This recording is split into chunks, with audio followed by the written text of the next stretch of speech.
Olá, queridos estudantes do Mendes Online, professor Sano Massarangi, e vamos nesta aula fazer mais exercícios de Sociologia. Temos aí uma questão do Enem, temos uma moça segurando um detergente, né? Uma moça vestida de astronauta. A tradução diz o seguinte: as mulheres do futuro farão da Lua um lugar mais limpo para se viver. E o texto 2: metade da nova equipe da NASA é composta nas Agência Espacial Americana por mulheres. Até hoje, cerca de 350 astronautas americanos já estiveram no espaço, enquanto as mulheres não chegam a ser um terço desse número.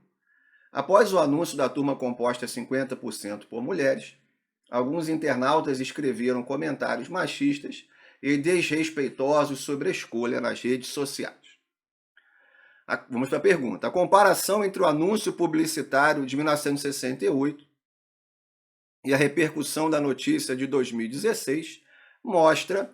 Então, pessoal, o que nós estamos observando aqui é claramente uma questão de desigualdade de gênero, né, de preconceito, ou seja, a mulher ela só serve para limpar a lua, vai levar lá o detergente para fazer afazeres domésticos, para, né, fazer a faxina da lua, que seria o papel que caberia à mulher. Tá? E na NASA, metade da nova turma da NASA composta por mulheres, isso vai, né, vários internautas vão criticar isso, né, vão criticar a presença das mulheres lá. Então vamos lá, isso mostra o quê?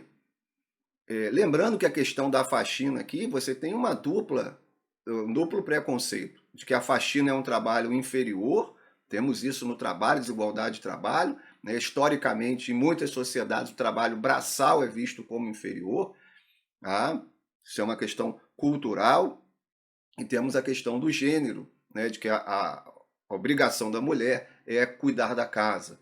Né? Então, temos um duplo preconceito aqui, tanto no trabalho quanto no gênero, ok?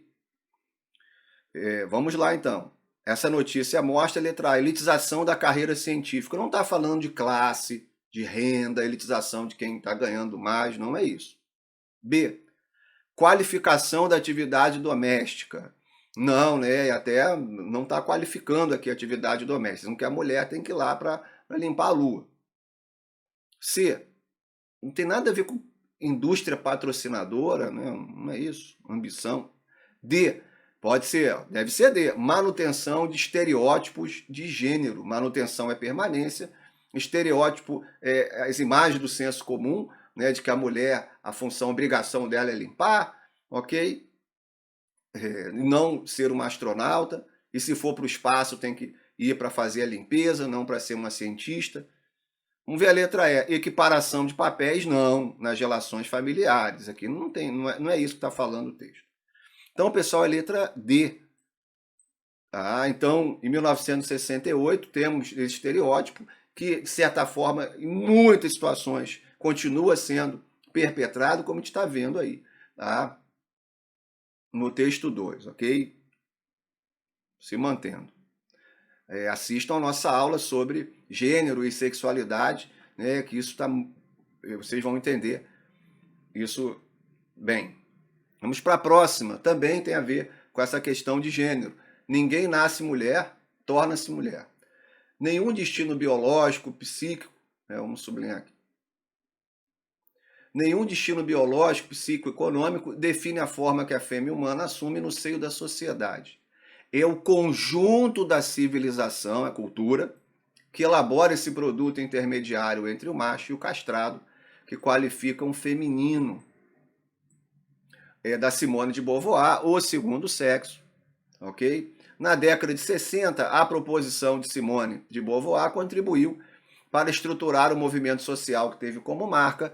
Simone de Beauvoir está ligada à segunda onda do feminismo, e aqui na grande obra dela, O Segundo Sexo, quando ela fala ninguém nasce mulher, torna-se mulher, é que a mulher, ao papel da mulher, é atribuído uma série de valores culturais, são impostos, como a ideia da passividade. Vimos a questão, né, do anterior, né, de que a mulher ela é passiva, ela tem que fazer a faxina, tem que cuidar da casa, fazeres domésticos. Isso é uma imposição, são valores culturais que a de Beauvoir está falando. Isso não é biológico. Isso foi determinado em algum momento por alguma sociedade, isso é um valor cultural, isso pode mudar. E ela afirma, como a gente vê no final aí do texto, é de que a mulher é sempre retratada a partir do homem. É como se fosse um ser inferior, ok? Então vamos lá. Qual é a marca, né, do movimento que a Simone de Beauvoir teve aí uma grande influência, contribuiu para estruturar o movimento? Teve qual marca? Letra A, ação do Poder Judiciário para criminalizar a violência sexual. Isso é mais amplo, né, o que a Simone de Beauvoir influencia. B, pressão do Poder Legislativo para impedir a dupla jornada de trabalho, não existe isso. C, organização de protestos públicos para garantir a igualdade de gênero, provavelmente a C, né, influência no movimento feminista, em vários movimentos sociais, da luta pela igualdade de gênero, pelo enfraquecimento do patriarcalismo. D, oposição de grupos religiosos para impedir os casamentos homoafetivos. Não, mas não, a de Beauvoir não vai ter essa marca aí, pelo contrário. Estabelecimento de políticas governamentais para promover ações afirmativas. Aqui a ação afirmativa, pessoal, tem mais a ver com etnia, questão de cota, ok? Ações afirmativas entram dentro desse escopo. Então aqui é a letra C, organização de protestos públicos para garantir a igualdade de gênero. Então uma outra questão bem importante, muito comum nas provas, esse trecho aí da Simone de Beauvoir. Isso é importantíssimo a gente saber analisar. Vamos para a próxima, agora relacionado ao assunto raça e etnia. O Movimento Negro Unificado, MNU, distingue-se do Teatro Experimental do Negro, TAN, por sua crítica ao discurso nacional hegemônico. Isto é, enquanto o TAN defende a plena integração simbólica dos negros na identidade nacional híbrida, o MNU condena qualquer tipo de assimilação, fazendo do combate à ideologia da democracia racial uma das suas principais bandeiras de luta, visto que, aos olhos desse movimento, a igualdade formal assegurada pela lei entre negros e brancos e a difusão do mito de que a sociedade brasileira não é racista teriam servido para sustentar ideologicamente a opressão racial. Temos aí a referência. No texto são comparadas duas organizações do movimento negro brasileiro, criadas em diferentes contextos históricos, o TAN em 1944 e o MNU em 1978. Ao assumir uma postura divergente dado o TAN, o MNU pretendia, então tem duas siglas aí, a gente tem que ter bastante atenção, tá? O TAN, pessoal, está defendendo a ideia aqui de democracia racial, de assimilação, né, de que negros e brancos convivem em paz e de que não haveria, então, racismo no Brasil, ok? Então é uma ideia muito difundida, né, nas décadas de 30, décadas de 40, né, de que não haveria racismo no Brasil por causa da miscigenação, etc. Já o MNU, que vai surgir na década de 70, provavelmente muito influenciado por movimentos negros dos Estados Unidos, né, certamente influenciado, o MNU vai dizer que é mito essa ideia da democracia racial, que existe sim um racismo, existe uma opressão, e que essa ideia de democracia racial ela serve para acobertar as desigualdades. Né? Não deixem de assistir a nossa aula de raça e etnia, que a gente explica isso de forma detalhada. Então vamos aqui, né, achar o que o MNU, bem ligado aí, né, a movimento, a ideia, né, de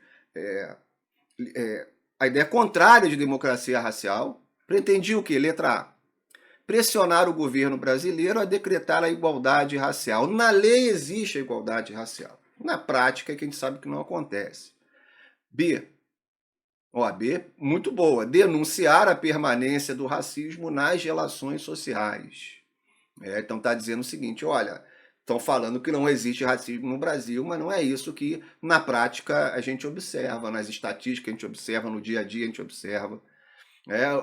Utiliza essa ideia de miscigenação, a ideia de uma convivência mútua, como uma forma de acobertar essa desigualdade, como a gente já comentou. Provavelmente a B. C. contestar a necessidade da igualdade entre negros e brancos. Não está contestando, não, está querendo defender, está defendendo. Há uma necessidade dessa igualdade. D.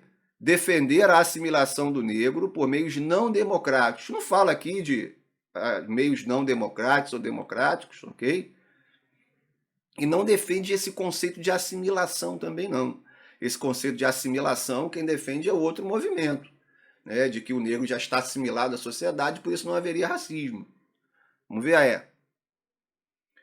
Divulgar a ideia da miscigenação como marca da nacionalidade. Não, isso é o TAN, isso é a ideia do Gilberto Freire, do Casagrande Senzala, de todo o movimento, né, que nós vamos ter na década de 30, ou seja, de que o povo brasileiro, né, seria um povo especial porque ele é bem miscigenado, isso é uma marca da nossa nacionalidade. E como tudo na sociologia e na ciência tem pontos positivos, pontos negativos.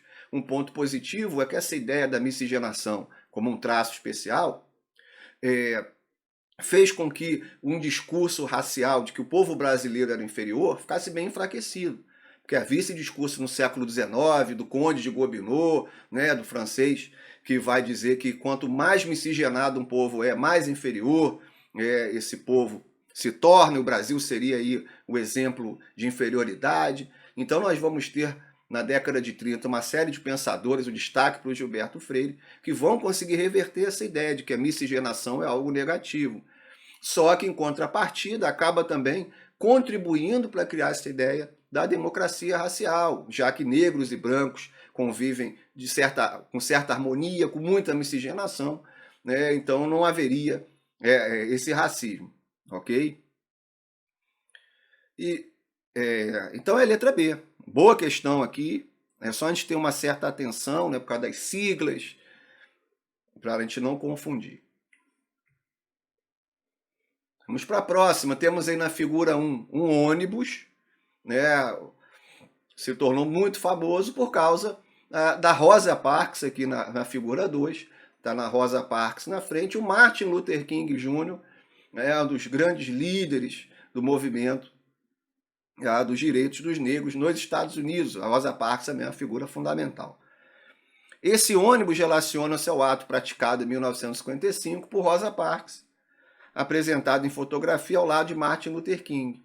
O veículo alcançou o estatuto de obra museológica por simbolizar qual a importância, então, do ônibus. Lembrando que a Rosa Parks ela vai, né, se recusar a dar lugar a um branco nos Estados Unidos, nas décadas, né, até as décadas de 60, enfim, no século XX até a década de 60, os negros eram obrigados a sentar no fundo dos ônibus, dar lugar aos brancos. E a Rosa Parks se recusa, ela vai ser presa. E aí o Martin Luther King começa uma série de manifestações nos Estados Unidos na luta pelos direitos dos negros. Que direitos são esses? Vamos ver aqui. Letra A. Não tem nada a ver corrida armamentista, isso é da Guerra Fria, né? Corrida nuclear. B. Democratização do acesso à escola pública, é mais que isso. As escolas eram também segregadas, mas é mais que isso. C. Preconceito de gênero, não, étnico, no transporte coletivo. É étnico, não é por ser mulher ou homem, sim por ser negro. D. Deflagração do movimento por igualdade civil, exatamente, a igualdade, direitos civis, direitos de lei. Mesmo com a abolição da escravatura nos Estados Unidos, os negros não vão ser cidadãos plenos, vão ter uma série de limitações dos seus direitos. Daí a luta pelos direitos civis.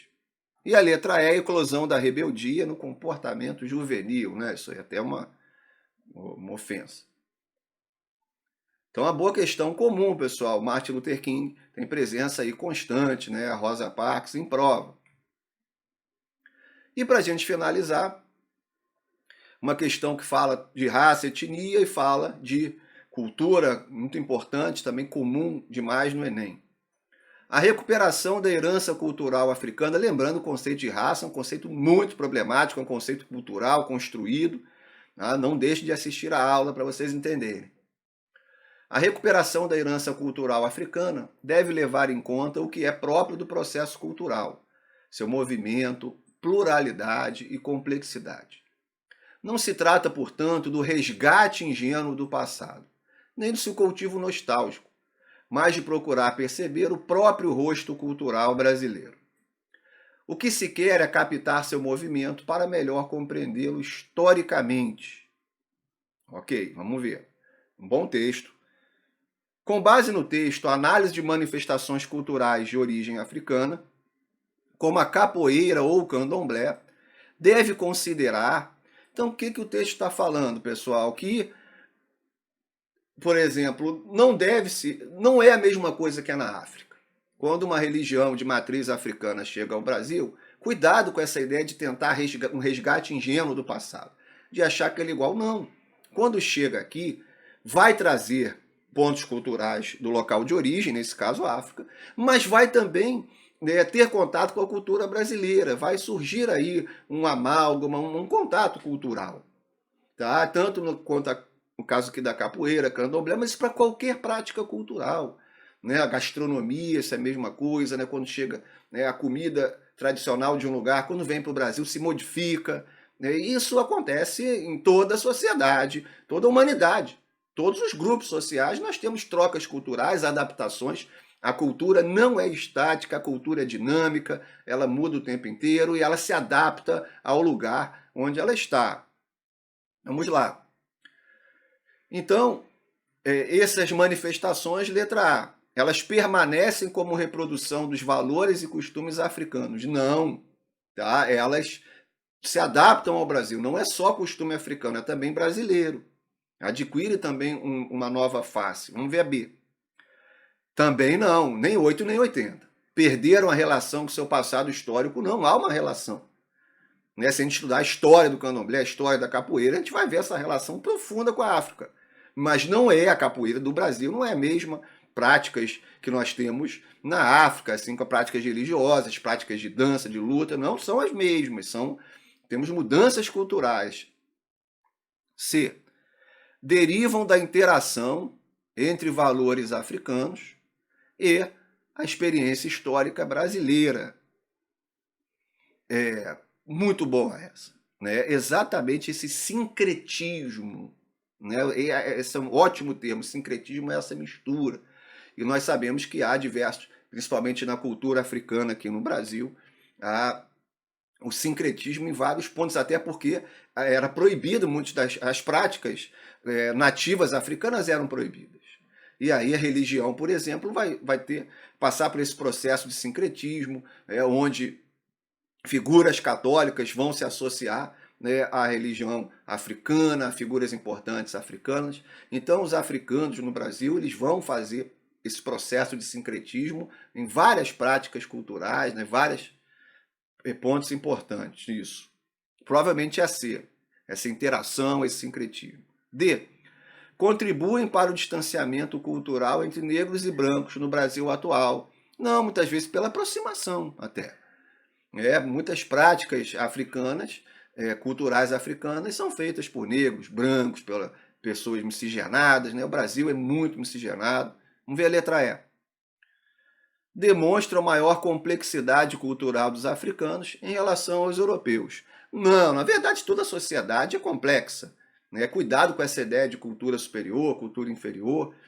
Isso aí, a gente não consegue sustentar esse pensamento sociológico, ok? Então, há complexidade em todas as sociedades, desde as mais antigas, as industrializadas, né, os rituais, as práticas culturais. Quando a gente senta para estudar, a gente analisa como, né, há uma complexidade nos costumes da humanidade. Então, pessoal, é letra C, essa interação, esse sincretismo, como as práticas culturais elas se adaptam ao lugar que elas, né, chegam, que elas se deslocam.